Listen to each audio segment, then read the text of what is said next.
नांदेडच्या अर्धापूरमध्ये गॅस सिलेंडरसाठी रांगा लागलेल्या आहेत। रांगेत थांबूनही गॅस सिलेंडर मिळत नाहीये। तासनतास रांगेत उभे राहून गॅस मिळत नसल्यानं ग्राहकांचा संताप होतोय। इराण-इस्रायल युद्धाचा फटका आता ग्रामीण भागाला बसू लागल्याचं चित्र आहे। स्वयंपाकासाठी आता लाकडं देखील मिळत नसल्यानं स्वयंपाक करावा तरी कसा असा सवाल या ग्राहकांनी आता उपस्थित केलाय।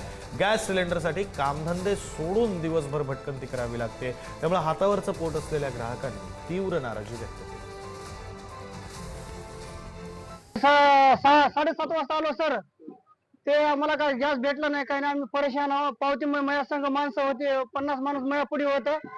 परेशान मित्रासंघ मी सोबत आलो, बस दुसरं काहीच नाही। पावतीला थांबलो तर रांग लागली साहेब, त्याच्यामुळे आता त्याच्याच मनावर आहे कारभार म्हणून आपण आपलं गपचूप गरीब माणूस आहो, समाधान आपलं घ्यायचं राहते।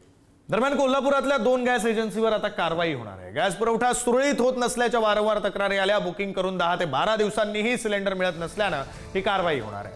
अनेक वेळा रास्ता रोको झाल्यानं कारवाई होणार आहे। तर कोल्हापुरातील 2 गॅस एजन्सीची चौकशी सुरू आहे। मंडलिक वसाहत आणि संभाजीनगर येथील एजन्सीची चौकशी होणार आहे। कोल्हापुरातील 2 गॅस एजन्सीवर कारवाई होणार आहे। गॅस पुरवठा सुरळीत होत नसल्याच्या वारंवार तक्रारी आल्या आणि त्यामुळे पुरवठा विभागाकडून त्या 2 गॅस एजन्सीची चौकशी सुरू करण्यात आली।